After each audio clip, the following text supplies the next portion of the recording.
Sénégalaises, Sénégalais, hôtes étrangers qui vivaient parmi nous en cette terre africaine du Sénégal.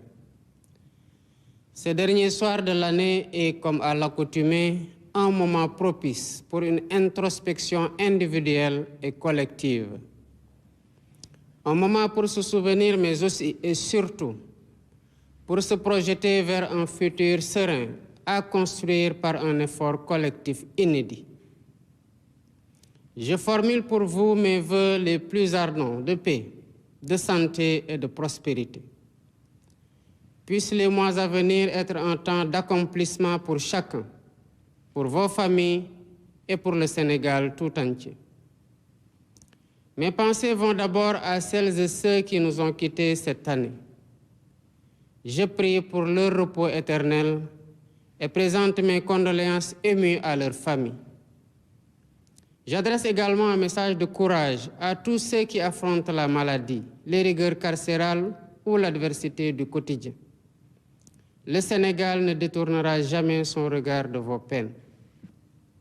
Je rends un vibrant hommage à toutes les femmes du Sénégal, infatigables travailleuses et gardiennes du temple familial et de l'équilibre social de notre pays. Je salue nos compatriotes de la diaspora dont l'engagement et la détermination font rayonner l'image de notre pays partout dans le monde.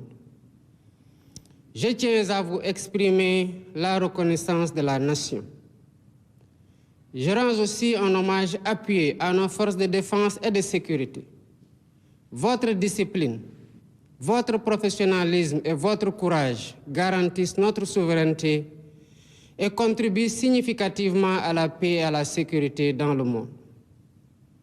Mes chers compatriotes, il ne saurait y avoir de véritable progrès sans une paix durable.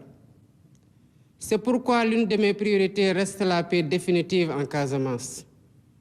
C'est un impératif pour permettre à tous les projets de développement portés par la vision Sénégal 2050 dans le pôle économique sud de voir le jour. Dans cette perspective, j'ai initié le plan Diomaye pour la Casamance, afin d'accompagner le retour des populations déplacées et de soutenir le processus de paix en Casamance. Je sais par ailleurs que chaque foyer sénégalais aspire à de meilleures conditions de vie, à une justice sociale accrue et à la certitude que l'État sert véritablement l'intérêt général. C'est pour répondre à cette légitime aspiration que le Premier ministre, M. Ousmane Sonko, à qui je réitère ma confiance absolue, a présenté devant l'Assemblée nationale sa déclaration de politique générale. Il y a détaillé les grandes orientations de notre programme de gouvernement adossé à l'agenda national de transformation Sénégal 2050 pour redresser le pays et replacer le citoyen au cœur de l'action publique. C'est dans ce même esprit que nous avons choisi la concertation et la consultation comme fil conducteur de notre gouvernance, afin de faire de chaque citoyen un acteur décisif de la rupture et de la construction nationale. Les assises de la justice et les états généraux du transport ou de l'industrie, déjà tenus, en témoignent éloquemment. Cette démarche se poursuivra à travers les assises nationales des DARA et les concertations sur l'enseignement supérieur, ainsi que dans d'autres secteurs, pour renforcer l'adhésion et la participation de tous. Par ailleurs, au courant du premier trimestre 2025, le gouvernement lancera la plateforme Ligueyal Séréo, qui permettra à chaque Sénégalais, d'ici comme de la diaspora, de déposer sa candidature au poste public en compétition ou de proposer des projets et opportunités d'investissement. J'ai déjà instruit le bureau organisation et méthode de travailler à l'identification des postes clés devant être mis en compétition, de proposer des modèles types de fiches de poste et des règles d'organisation et de fonctionnement du comité de sélection des candidats qui me seront soumis au bout du processus pour nomination. Mes chers compatriotes, malgré les défis et les incertitudes rencontrés en 2024, Cette année charnière aura surtout été marquée par l'expression d'aspirations majeures, défendues au prix de grands sacrifices, par la vigueur de la raison démocratique et par l'émergence de perspectives porteuses d'espoir. En effet, le 24 mars 2024, vous m'avez largement accordé votre confiance, m'offrant ainsi le suprême honneur de présider aux destinées du peuple sénégalais. Dans une logique démocratique et une belle cohérence électorale, vous avez confirmé et parachevé votre choix dans les urnes le 17 novembre dernier, en nous confortant d'une majorité parlementaire incontestable. Le mandat populaire est ainsi clair et sans équivoque. Il nous appartient de le dérouler avec rigueur, fidélité et dévotion. Je m'y engage. À cet instant solennel, je voudrais rendre grâce à Dieu et remercier le vaillant peuple sénégalais pour sa grande maturité démocratique, saluée et reconnue dans le monde entier. Pour ma part, j'ai minutieusement décrypté ce puissant message venu des urnes. Dans leur grande majorité, les Sénégalais nous ont prêté les clés pour ouvrir les portes du changement systémique, ainsi que les fenêtres de la transformation nationale, dans la droiture, la probité et l'exemplarité. Djub, Djubal, Djubanti.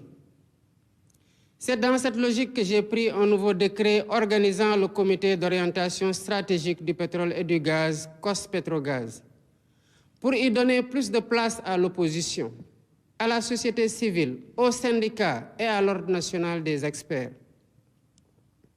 J'entends ainsi garantir une exploitation optimale et transparente des ressources pétrolières et gazières au profit de l'économie nationale et des générations actuelles et futures.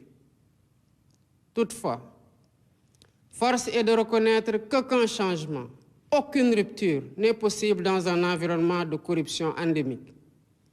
Si nous voulons le changement, nous devons résolument être prêts à nous réformer nous-mêmes dans nos comportements face au bien public et dans notre manière de servir la collectivité. Voilà pourquoi, au-delà de la modification de la loi portant statut général de la fonction publique, 4 lois sur la transparence et la bonne gouvernance seront soumises à la représentation nationale. Elles portent sur la protection des lanceurs d'alerte, la réforme de l'organe de lutte contre la corruption, l'accès à l'information et la déclaration de patrimoine. Concernant la déclaration de patrimoine, elle sera généralisée à tous les agents de la fonction publique sans exception, ainsi qu'à tous les postes électifs ou nominatifs impliquant une gestion budgétaire, quelle qu'en soit l'importance. Les modalités de publicité et de mise à jour des déclarations souscrites seront définies par la loi. Mes chers compatriotes, je suis pleinement conscient des difficultés que les Sénégalais ont traversées ces dernières années. C'est pourquoi, face à la vie chère et malgré une conjoncture économique plus que difficile, dès les premières semaines de mon mandat, le gouvernement a pris des mesures concrètes pour soutenir les producteurs locaux et réduire le prix des denrées de première nécessité. D'un autre côté, les réformes institutionnelles en cours avec la suppression du Conseil économique, social et environnemental et du Haut Conseil des collectivités territoriales se poursuivront au courant de l'année 2025. Le comité restreint que j'ai déjà mis en place pour l'identification des lois et décrets à prendre ou à abroger est à pied d'œuvre pour matérialiser les consensus forts issus des assises de la justice. Par ailleurs, l'inflation notée des partis politiques, favorisée par une application trop laxiste des textes en vigueur, a conduit à une fragmentation excessive et à une inflation préoccupante, préjudiciable à une respiration démocratique de qualité. Dans un avenir proche, des concertations sur notre système politique se tiendront dans le but d'y apporter plus de lisibilité, plus de transparence et de rationalisation. Toutes ces réformes, comme d'autres, vise uniquement à rapprocher l'État des citoyens, à mieux prendre en charge leurs aspirations et à asseoir les bases d'un Sénégal fier de ses valeurs et intransigeant sur sa souveraineté. La diplomatie sénégalaise, fidèle à sa doctrine, continuera à promouvoir les idéaux de paix et de justice, tout en apportant sa solidarité agissante et son soutien actif aux peuples opprimés du monde. Tous les amis du Sénégal seront traités comme des partenaires stratégiques dans le cadre d'une coopération ouverte, diversifiée et décomplexée. D'ores et déjà, j'ai instruit le ministre des Forces armées de proposer une nouvelle doctrine de coopération en matière de défense et de sécurité, impliquant, entre autres conséquences, la fin de toutes les présences militaires de pays étrangers au Sénégal dès 2025. Mes chers compatriotes, prenons le temps de nous regarder dans le miroir de notre histoire et de nos valeurs, pour nous rappeler qui nous sommes, d'où nous venons et où nous aspirons à aller. Au-delà des réformes et des politiques, arrêtons-nous un moment pour évoquer en profondeur ce qui nous unit. Cette exigence d'unité et de fraternité quasi existentielle pour bâtir l'avenir que nous voulons nous rappelle l'importance de cette communion nationale autour de la même flamme de l'espoir, de la solidarité et du vivre ensemble. Dans un esprit d'humilité et de détermination, nous construisons pierre après pierre le Sénégal que nous voulons. Cette œuvre exige la mobilisation de toutes les énergies et s'appuie sur un esprit de solidarité, de tolérance, de don de soi et de dépassement. Des épreuves les plus dures de l'esclavage aux luttes contemporaines pour l'indépendance et la démocratie, en passant par la colonisation, nous avons démontré avec constance une résilience inébranlable. C'est dans cet esprit et par devoir de mémoire, de vérité et de justice que nous avons commémoré pour la première fois l'anniversaire du massacre de Thiaroye. Nous avons voulu d'une part rendre hommage aux victimes et graver leur mémoire dans notre conscience collective. Et d'autre part, jeter les bases de la restauration de la vérité historique sur cet épisode tragique de notre histoire. La même dette morale nous engage aussi envers les victimes des événements survenus entre mars 2021 et février 2024 et leurs familles. Nous ne pouvons rechercher la vérité sur des faits survenus il y a 80 ans et accepter l'omerta sur les événements tragiques vécus ces 4 dernières années. Ce faisant, il ne s'agit pas d'une revanche à prendre, mais d'une justice à rendre aux victimes et à leurs familles, de les apaiser et de réaffirmer la sacralité de la vie humaine. Mes chers compatriotes, ma conviction profonde est que nous sommes un peuple singulier, un peuple aux racines profondément ancrées dans la diversité de nos langues, de nos coutumes et de nos valeurs, mais qui a su faire de cette diversité une grande force. Fort de cet héritage, il nous appartient aujourd'hui d'écrire un nouveau chapitre de notre histoire, où notre souveraineté est pleinement assumée, notre justice réellement vécue et notre prospérité partagée par tous. Lu ñëpp bokk, ñëpp jot ci.